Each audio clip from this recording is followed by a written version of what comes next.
Cool drinks అంటే ఎండాకాలం తాగుతాం. వేసవి తాపాన్ని చల్లార్చి పొట్టలో కూల్గా ఉండేందుకు రకరకాల డ్రింకులు తాగుతాం. అదే శీతాకాలం గడ్డగట్టే మంచు, గజగజ వణికించే చలి, దీనికి తోడు వ్యాయామం చేయకపోవడం, బరువు పెరగడం, తరచూ అనారోగ్యానికి గురి కావడం వంటివి జరుగుతూ ఉంటాయి.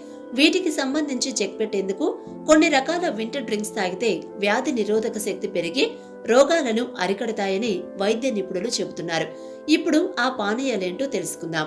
శీతాకాలం అదిరిపోయే చలి, దారి కనపడకుండా మంచు, వెరసి పొద్దున్నే లేవలేకపోవడం, వ్యాయామం చేయకపోవడం, బాన పొట్ట పెరగడంతో అనారోగ్య సమస్యలు దరిచేరతాయి. వాకింగ్, యోగా లాంటివి లేకపోవడంతో కొవ్వు పెరిగి గుండె సంబంధ వ్యాధులు వచ్చే అవకాశముందని వైద్య నిపుణులు హెచ్చరిస్తున్నారు. అయితే కొన్ని రకాల వింటర్ డ్రింక్స్ తాగితే సమ్మర్ సీజన్ తో పోలిస్తే వింటర్ సీజన్ లో బరువు పెరిగే వారి సంఖ్య అధికంగా ఉంటుంది.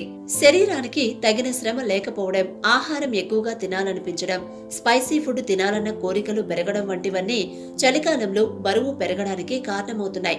అయితే కొన్ని రకాల పానీయాలు తాగడం వల్ల పొట్ట దగ్గర చేరిన కొవ్వును కరిగించుకోవచ్చు.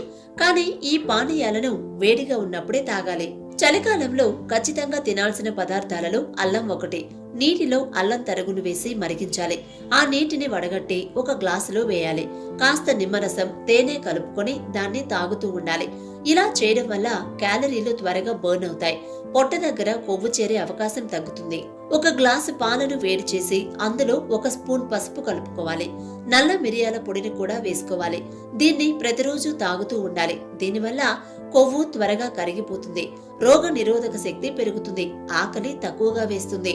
ప్రతిరోజు ఉదయం లేవగానే ఒక కప్పు గోరువెచ్చని నీటిలో సగం నిమ్మ చెక్క నుంచి తీసిన రసాన్ని వేసి బాగా కలపాలి. అందులోనే ఒక స్పూన్ తేనె, చిటికెడు మిరియాల పొడి కూడా వేసి తాగాలి. ఇది జీవక్రియ వేగాన్ని పెంచుతుంది. ఆహారాన్ని పూర్తిగా జీర్ణమయ్యేలా చేస్తుంది. అది కొవ్వుగా పేరుకోకుండా అడ్డుకుంటుంది. నీటిలో ఒక స్పూన్ దాల్చిన చెక్క పొడిని వేసి మరిగించాలి. తర్వాత దాన్ని గ్లాసులో వేసి ఒక స్పూన్ తేనె కలుపుకోవాలి. ఆ పానీయాన్ని తాగడం వల్ల రక్తంలో చక్కెర స్థాయిలు అదుపులో ఉంటాయి.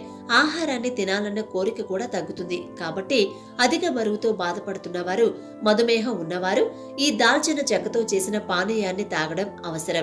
గ్రీన్ టీని ప్రతి ఒక్కరూ తాగాల్సిన అవసరం ఉంది.